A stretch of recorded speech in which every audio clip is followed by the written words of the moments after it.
नमस्कार छात्रों। स्वागत है आप सभी का हमारी आरडीएस डिजिटल शाला में। विद्यार्थियों, पिछले वीडियो में हमने महात्मा बुद्ध की एक बहुत सुंदर सी कहानी पढ़ी थी। उम्मीद है आपको पसंद आई होगी।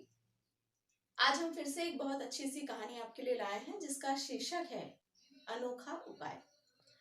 विद्यार्थियों, इस कहानी से आपको दो बातें सीखने को मिलेंगी कि किस तरह हम हमारे अंदर परोपकार की भावना होनी चाहिए, यानी अपने स्वार्थ को छोड़कर हमें दूसरों की भलाई के लिए सोचना चाहिए। और दूसरा ये कि कभी भी अगर मुसीबत आती है तो हमें घबराना नहीं चाहिए, ठीक उसी तरह जिस तरह निकितो नाम के एक बूढ़े किसान ने किया। जापान देश में रहने वाला ये किसान, जिसका कोई नहीं था, उसने हमेशा अपना भला ना सोचते हुए किस तरह दूसरों की मदद की और प्रसिद्ध हो गया। तो आइए शुरू करते हैं। पहले मैं आपको इस पाठ का वाचन भी करते जाऊंगी और समझाते भी जाऊंगी। दो चरणों में ये पाठ होगा। आधी कहानी हम आज लेने वाले हैं और अगले वीडियो में हम इस कहानी को पूरा कर लेंगे। तो आइए शुरुआत करते हैं। ये देखिए, आपकी पाठ्य पुस्तिका का ये पाठ है अनोखा उपाय। इसे पढ़ना शुरू करेंगे। इसे इस तरह से पढ़ना है। पाठ 3, अनोखा उपाय। जापान अनेक द्वीपों का देश है। उनमें से एक द्वीप है हांशु, नीले समुद्र से घिरा हुआ। समुद्र तट पर घोंगे और शंख बिखरे रहते हैं। चमकीली रेत पर खेलने में बड़ा आनंद आता है। हांशु द्वीप के तट पर एक और मछुआरों की एक बस्ती थी। वे लोग सुबह होते ही जाल लेकर समुद्र में चले जाते और शाम को बहुत सारी मछलियां पकड़ कर ही लौटते। यही उनका व्यवसाय था। तो विद्यार्थियों, पाठ की शुरुआत लेखक ने कुछ इस तरह से की है कि जापान देश के बारे में बताया गया है। जैसे हमारा भारत देश है एशिया महाद्वीप में, वैसे ही भारत की सीमा के बाहर भी जापान नाम का एक देश है। ये आप सभी ने भूगोल में पढ़ा होगा।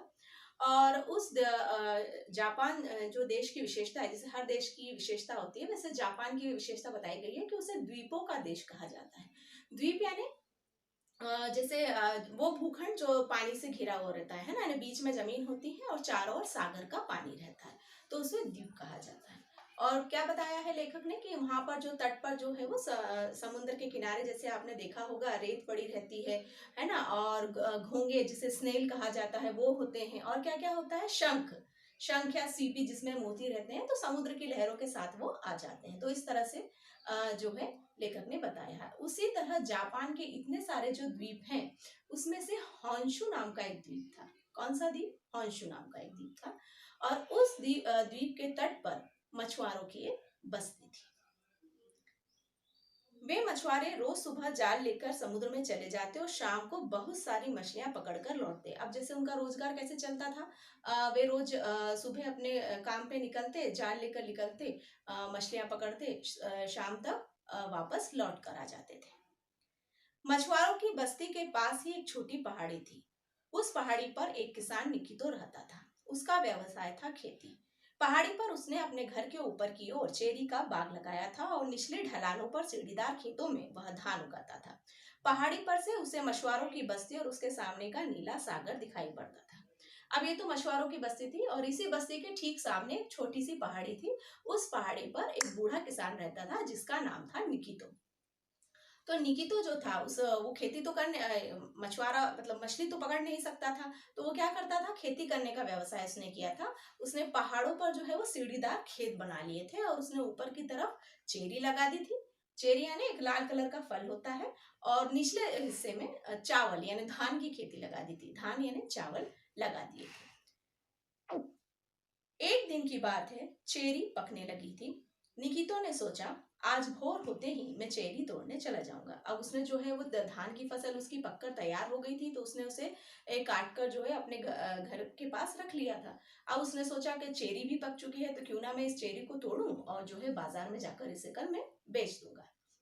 यही सोचकर वो दूसरे दिन उठा और उठकर उसने क्या किया, सुबह उठकर समुद्र के ऊपर उगता सूरज देखना उसकी आदत थी। मन ही मन सूरज को प्रणाम कर काम पर जाना उसे अच्छा लगता था। आज जब उसने पहाड़ी से समुद्र की ओर देखा तो उसकी आंखें फटी की फटी रह गई। आंखें फटी की फटी रह गई यानी एक मुहावरा है। जैसे रोज हम उठने के बाद हमारा ईश्वर को हम प्रणाम करते हैं, नमस्कार करते हैं, फिर काम पर जाते हैं। कई लोगों की ऐसी आदत होती है। तो वैसे निकितो की भी एक अच्छी आदत थी कि रोज सुबह वो समुद्र से उगता हुआ सूरज देखता था, उसे प्रणाम करता था और फिर काम पे जाता था। तो उसने सोचा चलो आज मैं चेरी तोड़ने भी जाता हूँ, भोर होते ही मैं निकल जाऊंगा। जैसे ही सुबह हुई, उसने प्रणाम करने के लिए जैसे ही वो बाहर आया तो उसने क्या देखा, वो चौंक गया, आंखें फटी की फटी रह गई, यानी वो चौंक गया। उसने देखा कि सामने से जो है वो तूफान आने की संभावनाएं उसे दिख रही थी, समुद्र में लहरें उठ रही थी, है ना। नीचे तट पर बसी मछुआरों की बस्ती में से किसी को इस बात की खबर नहीं थी। अब मछुआरे, जैसे कि आपने देखा होगा मौसम विभाग क्या करता है, जब भी ऐसे कोई तूफान आने की संभावना रहती है तो पहले वो सचेत कर देता है मछुआरों को कि वहां पर आपको नहीं जाना है। लेकिन मछुआरे क्या कर रहे थे, वैसे ही अपने काम पर रोज की तरह जा रहे थे। अब निकितो के सामने ये परेशानी थी कि इनको कैसे बचाया जाए। थोड़ी देर में जब उसने सोचा, थोड़ी देर में ही ये सुनामी की लहरें हैं और ये तट से टकराएंगी और सब कुछ तहस नहस कर देंगी। तहस नहस करना है ना, बर्बाद करना। अब तूफान से तो कोई लड़ नहीं सकता है ना। पहाड़ी पर रहने की वजह से सुनामी की लहरें जो है वो निकितो को दिखाई दे रही थी। लेकिन उसके सामने क्या समस्या थी कि अब मछुआरों को मैं कैसे बचाऊंगा, है ना। क्योंकि तो उसने पहाड़ी से उनको आवाज लगाना शुरू की, लेकिन इतनी दूर होने की वजह से वो आवाज उन तक नहीं पहुंची, वो गूंज कर रह गई। तो निकितो ने फिर घबराया नहीं और उसने सोचा कुछ ना कुछ उपाय तो मुझे करना ही होगा। और उसने एक बहुत बढ़िया उपाय सोचा और उन मछुआरों को बचा लिया। तो वो उपाय क्या था, ये हम अगले वीडियो में देखेंगे। उम्मीद है आपने पाठ अच्छे से सुना होगा, समझा होगा, कहानी समझ में आई होगी। अगले वीडियो में हम इस कहानी को पूरी तरह से पढ़ लेंगे। आपको इस पार्ट की जो उल्टीज है वो गृह कार्य के तौर पर मिलने वाली है, तो आपको ये सॉल्व करना है। अगले वीडियो में हम कहानी को पूरा करने के लिए जल्द ही मिलेंगे। तब तक के लिए सुरक्षित रहिए। धन्यवाद।